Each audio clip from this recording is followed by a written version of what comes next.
محترم ناظرین، السلام علیکم ورحمۃ اللہ وبرکاتہ۔ میں ڈاکٹر تھا۔ میرے سامنے ایک لڑکی کو لایا گیا جو جھلس چکی تھی۔ ساتھ ہی ڈاکٹر نے مجھے اس کا چہرہ دیکھنے نہ دیا۔ بولی، بس آپ آپریشن کریں۔ میں نے آپریشن کرنا شروع کر دیا تھا۔ لڑکی کے چہرے پر کپڑا تھا۔ اچانک میری نظر لڑکی کی کلائی پر پڑی تو میں غش کھا کر گر پڑا تھا، کیونکہ وہ نشان تو میری۔ میں پریشان نگاہوں سے اپنی ماں کو دیکھے چلے جا رہا تھا۔ وہ ایک ایسی بات کر گئی تھی جو میرے نزدیک انوکھی ہی تھی۔ میں ان کو دیکھتے ہوئے نہایت سخت لہجے میں بولا تھا، میں جانتا ہوں امی جان، آپ کے نزدیک آپ کی بھتیجی بہت زیادہ اہمیت کی حامل ہے، مگر آپ کی بھتیجی نے جو حشر میرے دل کا کیا ہے، میں زندگی بھر کبھی اسے معاف نہیں کر سکتا۔ براہ مہربانی اپنی بھتیجی کو اپنے تک ہی محدود رکھیں۔ آئندہ کے بعد اگر آپ نے دوبارہ اس کا ذکر میرے سامنے کیا تو مجھ سے برا کوئی بھی نہیں ہوگا۔ یہ کہتے ہی میں اپنی جگہ سے کھڑا ہو گیا تھا اور خدا حافظ بول کر ہسپتال کی طرف روانہ ہو گیا تھا۔ میں ایک سکن اسپیشلسٹ ڈاکٹر تھا۔ بہت زیادہ مشکلات پا کر میں نے زندگی میں یہ مقام حاصل کیا تھا۔ جوانی میں ہی باپ کا سایہ سر سے اٹھ گیا تھا اور پھر مشکلات کی گھڑیاں شروع ہو گئی تھیں۔ اپنے غیر ہر شخص نے قدم پیچھے کو لے لیے تھے، کیونکہ ہر کوئی ڈر رہا تھا کہ کہیں ہم ان سے کچھ مانگ ہی نہ لیں۔ مگر میرے باپ نے ہمیشہ مجھے سمجھایا تھا، زندگی میں حالات کیسے بھی ہو جائیں، صرف اللہ تعالیٰ کے علاوہ کسی کے سامنے ہاتھ نہیں پھیلانا، بھوکے سو جانا، فاقے کر لینا، مگر مانگنا نہیں۔ وہ تمہیں اس وقت دے دے گا جب تم اس کے نزدیک بیچارے بن جاؤ گے، مگر ساری زندگی وہ تمہیں تانے دے گا اور وہ تانے تمہاری روح کے چھیتڑے بکھیر ڈالے گا۔ ہمیشہ میری یہ بات یاد رکھنا۔ میں نے دن رات محنت مشقت کی تھی۔ سارا دن میں ایک معمولی کمپنی میں ملازمت کرتا تھا اور رات بھر بیٹھ کر اپنی ڈاکٹری کی پڑھائی کیا کرتا تھا۔ بمشکل 2 یا 3 گھنٹے میں نیند لیتا تھا۔ اکثر میری اماں مجھے ڈانٹتی تھی، خود کو اتنا ہلکان مت کیا کرو، آگے جا کر تمہیں کچھ حاصل نہیں ہوگا۔ مگر میں دل میں ارادے مضبوط کر چکا تھا، آگے جا کر ہی تو مجھے سکون حاصل کرنا ہے۔ اس دوران مجھے میری کزن آیت سے محبت ہو گئی تھی۔ میں نے اس کے سامنے اظہار محبت کیا تو اس نے وہ محبت میرے منہ پر دے ماری تھی۔ مجھے اتنا ذلیل و رسوا کیا تھا کہ جس کی کوئی حد نہ تھی۔ 4 دوستوں کے درمیان اس نے میرے چہرے پر تھپڑ دے مارا تھا اور مجھے دھمکی دی تھی کہ آئندہ اگر تم نے دوبارہ میرے سامنے یہ محبت نامہ کھولا تو تمہاری شکایت میں اپنے والد سے کر دوں گی۔ تمہاری اماں میری پھپھو ضرور ہیں، لیکن تم میرے نزدیک ایک فضول انسان ہو جس کے پاس صرف وقت ضائع کرنے کے علاوہ اور کچھ نہیں ہے۔ نہ تم کبھی پڑھائی مکمل کر پاؤ گے اور نہ ہی زندگی میں کبھی کوئی مقام حاصل کر پاؤ گے۔ یہ الفاظ نہیں تھے، گویا خنجر تھے جو میرے دل میں پیوست ہو گئے تھے۔ میں نے اس دن کے بعد کبھی اسے دیکھا تک نہیں تھا۔ خاندانی دعوت ہو یا کوئی فنکشن، جب مجھے معلوم ہو جاتا کہ آیت آ رہی ہے تو میں اس جگہ جاتا ہی نہیں تھا۔ میں نے بہت خاموشی سے محنت کی تھی اور میری کامیابی نے چاروں طرف شور مچا ڈالا تھا۔ میں سکن کا ڈاکٹر بن چکا تھا۔ اتنے بڑے ہسپتال میں میری جاب لگ گئی تھی۔ بھلا کون مجھے ناپتا؟ ہر گھر میں اپنی بیٹی کا رشتہ دینے کو تیار تھا۔ اسی دوران میری ماں کو آیت اپنے جال میں پھنسا چکی تھی۔ بہت آرام سے انہیں اپنی میٹھی میٹھی باتوں میں اس نے اتار لیا تھا اور اب وہ میرے سامنے سفارش کر رہی تھی کہ تم آیت سے شادی کر لو، قابل ہے، خوبصورت ہے، خاندان میں ہر شخص اسے اپنانا چاہتا ہے اور وہ تمہاری گرویدہ ہے۔ لیکن اب میں اپنا دل مضبوط کر چکا تھا۔ میں مر سکتا تھا لیکن آیت سلیمان کو اپنی دلہن نہیں بنا سکتا تھا۔ مگر میں جانتا ہی نہیں تھا کہ قدرت تو کچھ اور ہی فیصلہ کیے بیٹھی ہے۔ میں جیسے ہی ہسپتال میں داخل ہوا تھا، میرا موبائل فون یک دم رنگ ہوا تھا۔ میں نے سکرین پر نظر ڈالی تو نمبر ان نون تھا۔ کچھ سوچ کر میں نے کال ریسیو کر لی تھی۔ اگلی طرف سے ایک لڑکی گھبرائی ہوئی آواز سنائی دی تھی، ڈاکٹر صاحب مجھے بچا لو، خدا کے لیے مجھے بچا لو ورنہ میں مر جاؤں گی۔ تمہیں تمہاری ماں کا واسطہ ہے کہ مجھے بچا لو، میں بے اختیار بولا تھا۔ کون بات کر رہا ہے؟ جواب دیں۔ مگر دوسری طرف سے اب تک جواب نہیں آیا تھا۔ میں ہیلو ہیلو کہتا کہتا رہ گیا تھا، لیکن اب کال کٹ چکی تھی۔ میں نے دوبارہ نمبر ڈائل کیا تو موبائل بند آ رہا تھا۔ میں حیران ہوا تھا یہ کون تھا جس نے اتنی جلد بازی میں مجھے کال کی اور پھر موبائل فون بھی بند کر دیا۔ ایک لمحے کے لیے میرا دل دھک سے رہ گیا تھا۔ کئی خیالات میرے دل و دماغ میں چلے آئے تھے، مگر پھر میں نے یہ سوچ کر سر جھٹک دیا کہ ہو سکتا ہے کوئی مذاق کر رہا ہو۔ ہسپتال میں اگر کوئی ڈاکٹر بہت جلد ترقی پا لے تو لوگ اس کے ساتھ اس طرح کے بیہودہ مذاق کرتے ہی رہتے ہیں تاکہ ان کا دماغ بٹ جائے اور وہ پیشنٹ کی طرف سے تھوڑا سا غافل ہو جائے۔ اس لیے میں نے اس طرف دھیان دینا ضروری سمجھا ہی نہیں تھا۔ موبائل فون واپس پینٹ کی پاکٹ میں رکھ کر میں اپنے کیبن کی طرف بڑھ گیا تھا، اس بات سے بے خبر کہ آنے والی زندگی میرا کیسا امتحان لینے والی ہے۔ پورا دن معمول کے مطابق ہی گزرا تھا، مگر لاشعوری طور پر کہیں نہ کہیں میرے دل و دماغ میں صبح آئی ہوئی وہ فون کال ضرور تھی۔ رات 9 بجے واپسی پر اماں جان کی کال آ گئی تھی جو مجھے ماموں کے گھر آنے کی تاکید کر رہی تھی۔ ان کا کہنا تھا کہ ایک بہت بڑا مسئلہ آ گیا ہے، تم آ جاؤ، مگر میں ان کی طرف جانا ہی نہیں چاہتا تھا۔ 5 سال ہو گئے تھے میں نے ماموں کے گھر کی طرف سے گزرنا تک چھوڑ دیا تھا۔ میں نے صاف صاف انکار کر دیا تھا کہ ہرگز آپ کے ان جھوٹی باتوں میں میں اب نہیں آتا۔ معذرت کے ساتھ میں اب نہیں آؤں گا۔ امی جان غصہ کر کے بولی تھی، تم کیا چاہتے ہو؟ تمہارے ماموں جان مر جائیں گے تب تم آؤ گے؟ لیکن میں ان کی جذباتی بلیک میلنگ میں کسی بھی قیمت میں پھنسنا نہیں چاہتا تھا۔ میں نے بنا کوئی بھی جواب دیے کال بند کر دی اور گاڑی اپنے گھر کی طرف موڑ لی تھی۔ ایک لمحے کے لیے میرا دل پریشان سا ہوا تھا، امی نے اس طرح کی بات کیوں کی؟ کوئی مسئلہ ہو گیا ہے؟ مگر خیر میرے پاس اتنا وقت بھی نہیں تھا کہ میں بے وجہ کی باتوں کو سنتا یا سوچتا۔ ابھی میں یہی موڈ کاٹا ہی تھا جب موبائل فون ایک بار پھر سے رنگ ہوا تھا۔ میں نے بیزاری سے اسکرین کی طرف نظر دڑائی تو وہی صبح والا ان نون نمبر تھا۔ میں نے فوراً ہی گاڑی ایک کونے میں لگا ڈالی تھی اور کار ریسیو کر کے کان پر لگائی۔ اچانک سے وہی گھبرائی ہوئی نسوانی آواز میرے کان کے پردوں سے جا ٹکرائی تھی، ڈاکٹر صاحب خدا کے لیے مجھے بچا لیں، اللہ تعالیٰ آپ کو ہمیشہ خوشیاں دے گا، آپ کے آگے میں ہاتھ جوڑتی ہوں، خدا کے لیے مجھے بچا لیں، میں بہت بڑے عذاب میں مبتلا ہوں۔ میں فوراً سے بولا تھا، آپ کہاں پر ہوں؟ مجھے بتاؤ، میں آپ کی مدد کروں گا۔ ہوا کیا ہے؟ لیکن اس بار بھی کال کاٹ دی گئی تھی، فون پاور آف ہو گیا تھا۔ میری سمجھ میں نہیں آ رہا تھا یہ کون تھی جو کالیں کر رہی تھی، اپنی تکلیف عیاں کر رہی تھی اور پھر میرے کہتے ہی کال بند کر رہی تھی۔ آخر یہ کیا تماشا تھا؟ دوسری دفعہ پر مجھے تھوڑی سی پریشانی ہو گئی تھی۔ میں نے کچھ سوچ سمجھ کر اپنے ایک دوست کو وہ نمبر سینڈ کر دیا تھا اور اسے کال کر کے ہدایت کی تھی کہ اس نمبر کی تمام انفارمیشن نکال لو کہ یہ سم کس کے نام ہے اور کون اسے استعمال کر رہا ہے، تاکہ پتہ تو چل سکے کہ واقع کوئی مددگار تو نہیں جس کی مدد میں کر سکوں۔ میں ایک مسیحا تھا، لوگوں کے کام کاج آتا تھا۔ اگر کوئی مجھے بھروسہ مند سمجھ کر مدد مانگ رہا تھا تو مجھ پر لازم تھا کہ میں اس شخص کی مدد کر دیتا۔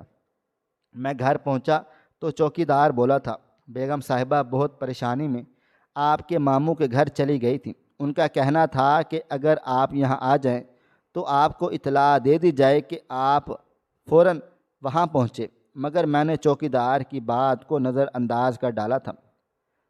میں کیوں اس بات کو سنتا؟ مجھے ماموں کے گھر جانا ہی نہیں تھا کسی بھی حال میں۔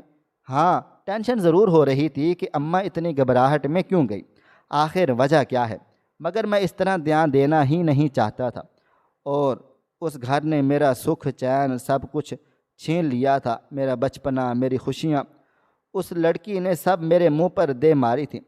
کتنی محبت سے میں نے اس کے سامنے گھٹنوں کے بل بیٹھ کر اظہار کیا تھا کہ میں تم سے شادی کرنا چاہتا ہوں، بس کچھ مہلت چاہیے، اور اس نے صاف صاف انکار کر دیا تھا۔ محض انکار ہی نہیں بلکہ میری توہین کی تھی کہ تم ایک فضول آدمی ہو، زندگی میں تم کبھی کچھ حاصل بھی نہیں کر سکتے۔ اور یہ الفاظ میرے لیے خنجر تھے جو مجھے دھیرے دھیرے ختم کرتے جا رہے تھے۔ میں اپنے کمرے میں چلا آیا تھا۔ شاور لے کر میں باہر کو آیا تو ایک بار پھر اماں کی کال آ رہی تھی۔ اب مجھے تھوڑی بہت ٹینشن ہونے لگ گئی تھی۔ اماں کبھی بھی میرے جذبات سے نہیں کھیلتی تھی۔ انہیں آیت کے بارے میں ہر ایک چیز معلوم تھی۔ یہ بات حقیقت تھی کہ میری اماں کو آیت بہت زیادہ پسند تھی۔ اس واقعے کے بعد آیت نے ان کا ساتھ نہیں چھوڑا تھا۔ پھپھو پھپھو کر کے اس کی زبان نہیں تھکتی تھی۔ میں نے اللہ تعالیٰ کا نام لے کر کار ریسیو کی تھی۔ آگے سے امی جان کی روتی ہوئی آواز سنائی دی تھی۔ تم واقعی بے حس ہو شاہ نواز، تمہارے نزدیک ماں کی کوئی اہمیت نہیں ہے۔ میں تمہیں کہا نا کہ تم آؤ، تم کیوں نہیں آ رہے؟ تم بھلا کیا چاہتے ہو کہ میں اپنے بھائی کے گھر سے بھی لا تعلق ہو جاؤں؟ تم کیوں اتنا ظالم بن گئے ہو؟ میں نے گہری سانس لی تھی، ضبط سے آنکھیں بند کر لی تھی۔ لمحے میں ماضی کے وہ دردناک لمحات میری آنکھوں کے سامنے چلے آئے تھے۔ میں سر نفی میں ہلاتے ہوئے بولا تھا، آپ مجھے کیوں پریشان کر رہی ہیں؟ آپ کو معلوم ہے میں نہیں آؤں گا۔ ایسا کیا ہوا ہے جو آپ مجھے اس طرح سے برتاؤ کر رہی ہیں؟ بولے، مجھے بتاؤ۔ مگر وہ کچھ نہیں بولی تھی، محض ان کی ایک ہی گردان تھی کہ تم گھر پر آ جاؤ، میں تمہیں تفصیل بتاؤں گی۔ بھائی کے گھر بہت بڑا مسئلہ ہو گیا ہے، تمہارا ہونا بہت زیادہ ضروری ہے۔ چند لمحے میں خاموشی سے کھڑا اس بارے میں سوچتا ہی رہا تھا کہ مجھے جانا بھی چاہیے یا نہیں، لیکن ہر بار میری انا آڑے آ رہی تھی۔ میں فوراً سے بولا تھا، کتنا بھی بڑا مسئلہ کیوں نہ ہو جائے، نہ میں آؤں گا اور نہ آپ مجھے بار بار فون کر کے پریشان کریں۔ میری ابھی ایک میٹنگ ہے، بہتر ہوگا کہ اب دوبارہ آپ کال مت کرنا، میں ڈسٹرب رہوں گا۔ یہ بول کر میں نے کال بند کر ڈالی تھی، اس بات سے بے خبر کہ زندگی نے میرے لیے کتنی بڑی آزمائش کھڑی کر ڈالی ہے۔ رات قطرہ قطرہ کر کے پگھلتی چلی گئی تھی۔ رات کے تقریباً 2 بجے تک میں نے امی جان کا انتظار کیا تھا، مگر جب وہ لوٹ کر نہیں آئی تو میں خاموشی سے سو گیا تھا۔ اگلی صبح کا سورج پوری آب و تاب سے روشن ہوا تھا۔ میں جلدی جلدی تیار ہوا تھا۔ امی جان کے نہ ہونے کے باعث آج میں کافی سارا لیٹ ہو گیا تھا، لیکن میں جیسے ہی لاؤنج میں آیا، سامنے کا منظر دیکھ میری جان حلق میں اٹک گئی تھی۔ امی جان لاؤنج میں بیٹھی زاروں قطار رو رہی تھی۔ میں فوراً سے ان کی طرف بڑھا تھا، ان کا ہاتھ تھامنا چاہتا تھا تو انہوں نے بری طرح سے جھڑک دیا تھا اور میری طرف دیکھتے ہوئے بولی تھی، تمہارے نزدیک ماں کی کوئی اہمیت نہیں ہے؟ میں آج تمہیں بتا رہی ہوں شاہ نواز، میرا تم سے اب کوئی بھی واسطہ تعلق نہیں ہے۔ تم نے پورے خاندان کے سامنے مجھے رسوا کر ڈالا ہے۔ سب کے درمیان میں تمہیں کال کر کے بار بار آنے کی تاکید کر رہی تھی، لیکن تم آئے ہی نہیں۔ میرے بھائی نے صاف کہہ دیا ہے کہ میرا اور ان کا رشتہ ختم ہو گیا ہے، کیونکہ میری اولاد ان کے دکھ میں ساتھ کھڑی نہیں ہوئی۔ میں فوراً سے بولا تھا، میں نے آپ سے کتنی بار پوچھا ہے کہ وہاں ہوا کیا ہے، مسئلہ کیا ہوا ہے، مجھے تفصیل سے بتا دیں، لیکن آپ نے تو ایک بار بھی اپنی زبان کھولی جو اب آپ مجھے اس طرح سے بولے چلے جا رہی ہیں۔ امی جان، ویسے بھی آپ کو پہلے بھی بتا چکا ہوں کہ مجھے ماموں کی فیملی سے کوئی بھی تعلق نہیں رکھنا ہے، چاہے ان کے کسی بھی قسم کا کوئی مسئلہ ہو، میں ان کے ساتھ رابطہ رکھنا ہی نہیں چاہتا ہوں۔ یہ بات بھلا آپ کو کیوں سمجھ میں نہیں آتی؟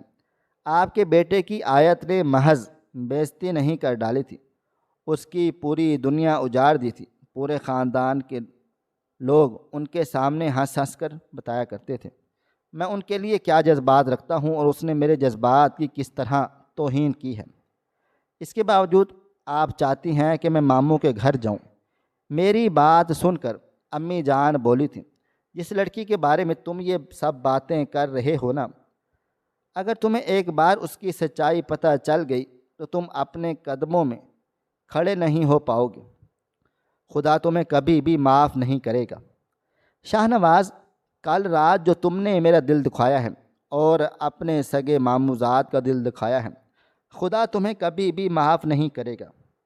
یہ بول کر وہ اپنی جگہ سے کھڑی ہوئی تھی اور اپنے کمرے میں واپس کو چلی گئی تھی، جبکہ میں ان کی پشت کو حیران کن نگاہوں سے دیکھتا رہ گیا تھا۔ آیت کی کون سی سچائی؟ ماموں کا دل دکھ جانا؟ یہ باتیں میری سمجھ سے باہر تھیں۔ میں فی الحال سر جھٹک کر ہسپتال کی طرف روانہ ہو گیا تھا۔ میں پیشنٹ کے معاملے میں بالکل بھی دیری نہیں کرتا تھا، گھریلو معاملات ایک طرف اور پروفیشنل ایک طرف، میں کبھی بھی ان دونوں کو ساتھ لے کر نہیں چلتا تھا۔ وقت دھیرے دھیرے گزرتا چلا جا رہا تھا۔ امی جان کی روئی ہوئی آنکھیں مجھے مسلسل بے سکون کر رہی تھی۔ بے شک میں پروفیشنل معاملات کو ہمیشہ اوپر رکھتا تھا، لیکن ان سب سے پہلے میری ماں تھی، جو آج زاروں قطار روئے چلی جا رہی تھی، جو مجھے دھدکار رہی تھی۔ یہ بات مجھے سکون لینے نہیں دے رہی تھی۔ کافی دیر تک میں خاموشی سے اپنے کیبن میں ہی بیٹھا رہا تھا۔ 2 سے 3 بار مجھے بلایا گیا تھا، لیکن ہر بار میں نے انکار کر دیا تھا کہ میری طبیعت ابھی ٹھیک نہیں ہے، میں کسی سے ملاقات بھی نہیں کرنا چاہتا ہوں۔ ابھی چند لمحے گزرے تھے کہ جب ڈاکٹر نبیل بھاگتے ہوئے میرے کیبن میں چلے آئے تھے اور مجھے دیکھتے ہوئے بولے تھے کہ ایک بہت ایمرجنسی کیس آ گیا ہے، لڑکی پوری طرح سے جھلس گئی ہے، آپ کو فوراً سے آپریشن کرنا ہوگا، جلدی سے آپ اس کا کیس اسٹڈی کر لیں۔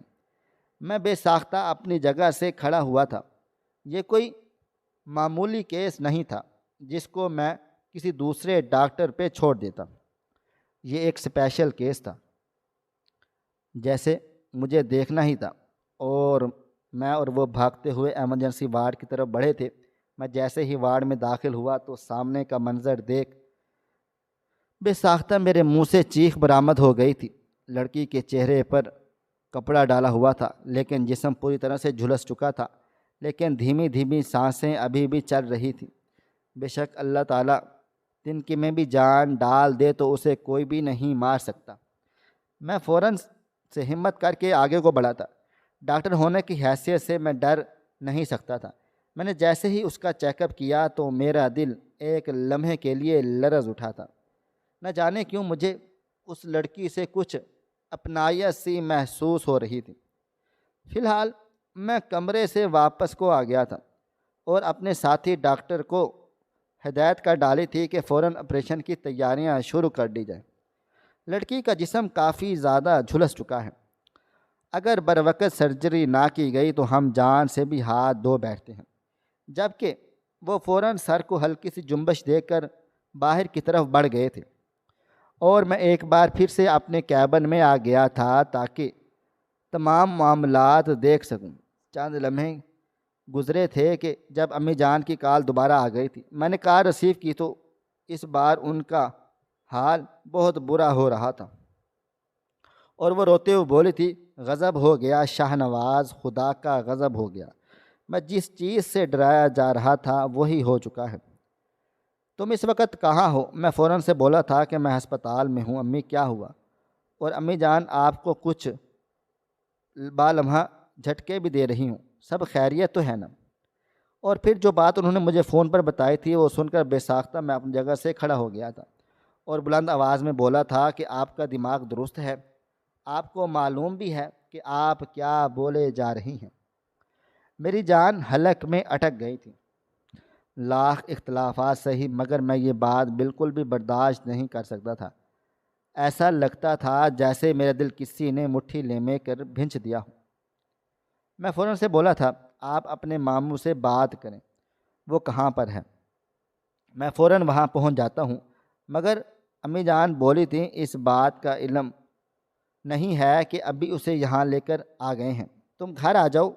میں گھڑی کی طرف دیکھا تھا اور نفی میں سر ہلاتے ہوئے بولا تھا، نہیں میں ابھی نہیں آ سکتا کیونکہ ایک پیشنٹ آئی ہے، اس کی سرجری کرنی ہے، میں کچھ گھنٹوں کے بعد پہنچتا ہوں۔ جبکہ امی جان کال بند کر چکی تھیں۔ میرے ہاتھ پاؤں ٹھنڈے پڑ چکے تھے اور اپنا سر تھام کر بیٹھ گیا تھا۔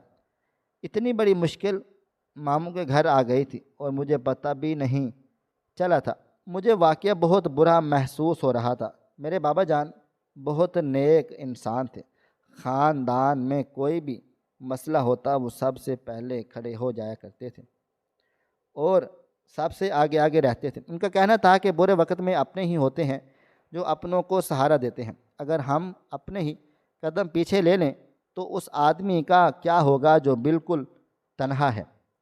مجھے آج اپنی ہر سوچ پر غصہ آیا تھا۔ چند لمحے کے بعد ڈاکٹر نبیل نے آ کر مجھے اطلاع دے ڈالی تھی کہ آپریشن کی تیاریاں پوری ہو گئی ہیں، محض آپ کے آنے کا انتظار ہے۔ میں نے گہری سانس ہوا کے سپرد کی تھی۔ پریشانیاں اپنی جگہ، لیکن میں اپنے فرض سے پیچھے نہیں ہٹ سکتا تھا۔ میں گہری سانس لے کر کھڑا ہو گیا تھا اور فوراً ہی آپریشن تھیٹر کی طرف بڑھ گیا تھا، اس بات سے بے خبر کہ زندگی آج مجھے کیسا جھٹکا دینے والی ہے۔ میں جیسے ہی آپریشن تھیٹر میں داخل ہوا، مجھے آپریشن کا لباس پہنا دیا گیا۔ ماسک کروا کر فوراً اس لڑکی کی طرف بڑھا دیا گیا تھا۔ میں نے آپریشن شروع کر دیا تھا۔ آنکھوں میں مسلسل آنسو آ رہے تھے، دل کی دھڑکنیں بے قابو ہوتی چلی جا رہی تھیں، مگر دل و دماغ مجھے حاضر رکھنا تھا۔ حالانکہ ایسا لگتا تھا کہ میں ابھی بے ہوش ہو جاؤں گا یا مجھے کچھ ہو جائے گا۔ دل بہت عجیب و غریب کیفیت میں مبتلا ہو چکا تھا۔ ابھی میں نے آپریشن شروع کیا ہی تھا کہ جب اچانک میری نظر کلائی پر پڑ گئی۔ لڑکی کے چہرے پر کپڑا ڈلا ہوا تھا۔ ابھی تک میں نے اس کا چہرہ بھی نہیں دیکھا تھا، محض جسم ہی میرے سامنے آیا تھا جو بہت بری طرح سے جھلس چکا تھا۔ لیکن مجھے اپنی قابلیت پر یقین تھا کہ میں اس لڑکی کو دوبارہ اس کے پاؤں پر ضرور کھڑا کر ڈالوں گا اگر اللہ تعالیٰ نے چاہا۔ مگر جیسے ہی میں نے اس کی کلائی کو بغور دیکھا تو ایسا لگا تھا جیسے میری سانسیں کسی نے روک لی ہوں، کسی نے وقت تھما دیا ہو۔ اس کے ہاتھ میں وہی ہاتھ تھے اور نشان تھے جو آیت کے ہاتھوں میں تھے۔ میں نے آپریشن کے دوران ہی اپنے قدم اس لڑکی کے چہرے کی طرف بڑھائے اور جیسے ہی میں نے اس لڑکی کے چہرے سے کپڑے کو ہٹا دیا تھا تو میں اپنی سانس تک لینا بھول گیا تھا۔ ایسا لگتا تھا کہ ہسپتال کی چھت میرے سر پر آن گری ہو۔ قدموں کے تلے سے زمین نکل گئی، کیونکہ وہ لڑکی کوئی اور نہیں بلکہ میری آیت ہی تھی، جسے میں بے انتہا چاہتا تھا، جس نے بھری محفل میں میری توہین کر ڈالی تھی۔ ہاں، وہی آیت جس کے لیے میں نے برسوں انتظار کیا تھا، اور اس انتظار کے بدلے مجھے تھپڑ ملا تھا۔ چند لمحے میں اپنی جگہ پر ہی ساکت رہا تھا اور پھر ڈاکٹر نبیل کی آواز پر میں فوراً آپریشن کی طرف متوجہ ہو چکا تھا۔ ایک لمحے کے لیے دل چاہا کہ میں یہاں سے چلا جاؤں۔ مجھ سے بالکل بھی آپریشن نہیں کیا جا رہا تھا۔ ہاتھ کانپ رہے تھے، دل پریشان ہو رہا تھا، لیکن میں بے بس تھا۔ اپنے فرض سے میں کسی کی قیمت پر بھی پیچھے کو نہیں ہٹ سکتا تھا۔ میں نے گہری سانس ہوا کے سپرد کر ڈالی۔ آسمان کی طرف دیکھ کر میں نے گہری سانس لی تھی اور اللہ تعالیٰ کو ایک مانتے ہوئے میں نے آپریشن شروع کر چکا تھا۔ مسلسل 2.5 گھنٹے ہمیں آپریشن تھیٹر میں لگے تھے اور اس کے بعد ہم باہر آ گئے تھے۔ سرجری الحمدللہ کامیاب ٹھہری تھی۔ آیت اب بالکل ٹھیک ٹھاک تھی، بس اب دعا تھی کہ وہ جلد صحت یاب ہو جائے۔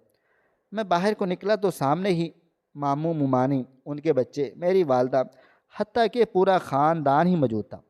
میرے ماموں بے ساختہ میرے گلے لگ گئے تھے، جبکہ چند لمحے بعد میں بالکل اپنی جگہ پر سن کھڑا رہا تھا۔ مجھے کچھ سمجھ نہیں آ رہا تھا کہ میں کیسا رد عمل دوں۔ میرا دل بہت بھاری ہو رہا تھا، مانو میرا چہرہ تھامتے ہوئے بولے تھے۔ مجھے بالکل بھی اندازہ نہیں تھا کہ شاہ نواز، کہ تم میرا اتنا ساتھ دو گے، میں تمہارا کس طرح سے شکریہ ادا کروں۔ مجھے کچھ سمجھ نہیں آ رہا، جبکہ میں کچھ بولنے کی حالت میں تھا ہی نہیں۔ میری ماں بے اختیار میری طرف بڑھی تھی اور میرے چہرے پر ہاتھ رکھتے ہوئے بولی تھی، اب ٹھیک ہے نا آیت؟ اس کی طبیعت اب کیسی ہے؟ نہ مجھے کچھ سمجھ آیا تھا اور نہ میں نے سمجھایا تھا۔ میں ہر شے بھول بھال گیا تھا کہ میں کہاں پر کھڑا ہوں، میں کون ہوں۔ میں بے اختیار امی جان کے گلے جا لگا تھا اور پھر پھوٹ پھوٹ کر رو دیا تھا۔ ایسا لگتا تھا جیسے میرا سب کچھ تباہ و برباد ہو گیا ہو۔ میں بالکل خالی دامن رہ چکا ہوں۔ جس لڑکی کو ساری زندگی میں نے قصوروار ٹھہرایا تھا وہ اتنے بڑے عذاب کو جھیل رہی تھی، مجھے یقین ہی نہیں آیا تھا۔ کافی دیر تک میں رویا تھا۔ ماموں جان مجھے چپ کرواتے رہے، مجھے حوصلہ دے رہے تھے، لیکن مجھے حوصلہ بالکل بھی نہیں آ رہا تھا۔ انہوں نے بہت مشکل سے بینچ پر بٹھا دیا، پانی وغیرہ پلا دیا تھا۔ میرا سٹاف آگے پیچھے ہو چکا تھا۔ چند لمحے کے بعد جب مجھے ہوش آیا تو میں نے گہری سانس ہوا کے سپرد کر ڈالی تھی اور بے اختیار اپنی جگہ سے کھڑا ہوا تھا اور ماموں جان کے ہاتھ تھامتے ہوئے ان کی آنکھوں میں دیکھتے ہوئے بولا تھا کہ میں آیت سے شادی کرنا چاہتا ہوں۔ جیسے ہی وہ ہوش میں آ جائے گی میں اس سے نکاح کر لوں گا، کیا آپ کو کوئی اعتراض ہے؟ میری بات سن کر وہ چند لمحے ایسے ہو گئے تھے جیسے کاٹو تو بدن میں لہو نہیں، اور پھر چند لمحے بعد انہوں نے مجھے گلے سے لگا لیا تھا۔ اس کا مطلب میں بخوبی جانتا تھا۔ فی الحال میں منظر سے ہٹ چکا تھا کیونکہ میرا سر بہت زیادہ بھاری ہو چکا تھا۔ میں اپنے کیبن میں آ کر بیٹھ گیا تھا، بالکل تنہا۔ بعض اوقات زندگی میں کچھ واقعات ایسے ہوتے ہیں جو آپ کی پوری ساکھ ہلا دیتے ہیں۔ میرے ساتھ بھی کچھ ایسا ہی ہوا تھا۔ آیت نے وہ پرپوزل ریجیکٹ نہیں کیا تھا بلکہ اس سے کروایا گیا تھا۔ خاندان میں سے اس سے توہین میری کروائی گئی تھی کیونکہ یہ ایک پوری سازش تھی۔ آیت مجھے شروع سے ہی پسند کیا کرتی تھی۔ کہتے ہیں نا، جب آپ کسی کی طرف مائل ہو رہے ہوتے ہیں تو دوسری طرف سے کچھ نہ کچھ ضرور ہوتا ہے۔ آیت بچپن ہی سے مجھے چاہتی تھی۔ جب ہی اس نے میرا پرپوزل ریجیکٹ کرنے کے باوجود میری ماں کو ہمیشہ سب سے اہم رکھا ہوا تھا۔ دراصل آیت کو ایک لڑکا پسند کرتا تھا۔ آیت نے اسے انکار کر دیا اور اس نے اس انکار کو انا کا مسئلہ بنا لیا تھا۔ کچھ نازیبا تصاویر ایڈٹ کی تھی اور آیت کو بلیک میل کرنا شروع کر ڈالا تھا۔ اتنا بلیک میل کیا تھا کہ اس کی عزت تک کو روند ڈالا تھا اور وہ معصوم کچھ بھی نہیں کر پائی تھی۔ اکثر مجھے امی بتاتی تھیں کہ آیت پہلے جیسی نہیں رہی، وہ بالکل خاموش ہو گئی ہے، نہ زیادہ ہنستی ہے نہ بولتی ہے۔ اس کا مطلب اب مجھے سمجھ میں آیا تھا۔ میں نے اسے 4 دوستوں کے درمیان پرپوز کیا تھا اور اس چاروں میں سے ایک وہ بھی تھا بلال رحیم، ہم سب کا بہترین دوست، لنگوٹیا یار۔ لیکن وہ دوست نہیں تھا، آستین کا سانپ تھا۔ آیت مجھے بار بار انکار کر چکی تھی اور اس لڑکے کے سامنے بالکل بے بس سی ہو گئی تھی۔ میں گروپ سے ہٹ گیا تھا۔ محض بلال ہی نے مجھے اس کی عزت کو خراب نہیں کیا تھا بلکہ اس کے چاروں دوستوں نے مل کر اس کو تڑپا تڑپا کر مر جانے کے لیے چھوڑ ڈالا تھا۔ 5 سال سے وہ اس عذاب کو جھیل رہی تھی لیکن اپنے منہ سے ایک لفظ ادا نہیں کیا تھا کیونکہ خاندان کی عزت سب سے زیادہ اہم تھی۔ ہم کوئی ہائی فائی خاندان سے تعلق نہیں رکھتے تھے، ہمارا تعلق ایک مڈل کلاس گھرانے سے تھا جہاں پر اگر کوئی لڑکی کی عزت خراب کی جاتی ہے تو وہ کبھی بھی دوبارہ اپنے قدموں پر کھڑی نہیں ہو سکتی۔ 5 سال کے بعد ماموں جان کے سامنے دھیرے دھیرے تمام کی تمام باتیں کھلنا شروع ہو گئی تھیں۔ اچانک سے آیت کا گھنٹوں غائب ہو جانا، یہ بات کوئی عام نہ بات تھی بلکہ اور جب ماموں جان نے جانچ پڑتال کروائی تو انہیں پتہ چلا تھا کہ بلال رحیم ان کی بیٹی کو کس طرح سے بلیک میل کر رہا ہے۔ انہوں نے بلال کے ذریعے رپورٹ درج کروائی تاکہ اسے گرفتار کر سکو، مگر وہ خون خوار ہو گیا تھا۔ اس نے آیت کی وہ تمام ایڈٹ شدہ تصاویر وائرل کر ڈالی تھی جس کی تاب نہ لاتے ہوئے آیت نے خود پر پٹرول چھڑک کر آگ لگا ڈالی تھی۔ بر وقت چوکیدار اور گارڈز اسے لے کر میرے ہسپتال کی طرف بھاگے تھے کیونکہ گھر پر نہ ماموں جان تھے اور نہ ہی ان کے بیٹے۔ اتفاقی طور پر وہ آیت کو میرے ہی ہسپتال لے کر چلے آ گئے تھے جس کے باعث بر وقت میں نے اس کا علاج کر ڈالا تھا۔ مجھے بے حد افسوس ہوتا ہے کہ دنیا بہت ظالم ہو گئی ہے، اپنا پرایا ہر فرق بھول چکی ہے۔ جنہیں ہم سب اپنا سمجھتے ہیں وہی ہماری پیٹھ پر خنجر گھونپنے کے لیے تیار کھڑے رہتے ہیں۔ کاش کہ میں آیت کی آنکھوں میں چھپا ہوا وہ دکھ درد سمجھ لیتا، کاش مجھے پتہ چل جاتا کہ بلال رحیم اس کے ساتھ کیا کر رہا ہے۔ میری سب سے بڑی کوتاہی تھی جب آیت نے مجھے تھپڑ مارا تھا، اس کے باوجود اس پر نظر رکھنا۔ اگر مجھے کوئی ذرا سی اس کی بات کی بھنک پڑ جاتی تو میں بلال رحیم کو تباہ و برباد کر دیتا۔ اللہ تعالیٰ نے مجھے اتنی ضد دی تو مجھے بھی دی تھی۔ اپنے دوست کے ذریعے میں نے فوراً سے وہ وائرل ہوئی تمام تصاویر ڈیلیٹ کروا ڈالی تھیں، جہاں جہاں وہ شیئر ہوئی تھیں انہیں بھی ڈیلیٹ کروانے کی کوشش کی جا رہی تھی۔ اور اسی دوست نے مجھے بتایا تھا کہ جس نمبر سے تمہیں کالیں آ رہی تھیں وہ آیا سلیمان ہی کی تھیں، وہی تمہیں کال وغیرہ کر کے مدد مانگ رہی تھی۔ مجھے اپنی حالت پر شدید افسوس ہو رہا تھا کہ اپنے گھر کے معاملات سے میں اتنا غافل ہو گیا تھا کہ وقت گزرتا چلا جا رہا تھا۔ تقریباً کوئی ایک ہفتے کے بعد آیت کو اس طرح سے ہوش میں آ گیا تھا اور سب کی موجودگی میں ہسپتال میں نکاح کر لیا، اور تقریباً 6 ماہ اس کا علاج چلا تھا، اور وہ اب اپنے پاؤں پر کھڑی ہو گئی تھی، لیکن ابھی بھی اسے علاج کی اشد ضرورت تھی۔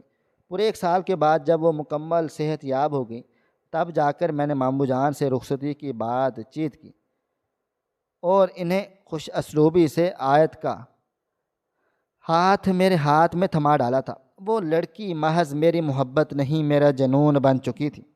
میں دنیا بھر کی تمام لڑکوں کو پیغام دینا چاہتا ہوں کہ اگر آج تم کسی کی بہن، کسی کی بیٹے کے ساتھ ایسا ظلم و ستم کرو گے تو مکافات تو ہوگا، لیکن اس کے ساتھ ساتھ جہنم کی آگ تمہارے لیے تیار کی جائے گی۔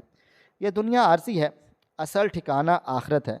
بہتر ہوگا کہ اپنے اعمال پر توجہ دو، اپنے نفس کی حفاظت کرو، ورنہ آخرت میں سوائے ایندھن کے کچھ بھی حاصل نہیں ہوگا۔ ناظرین، آپ کو ہماری آج کی کہانی کیسی لگی؟ کومنٹ باکس میں اپنی رائے کا اظہار کریں۔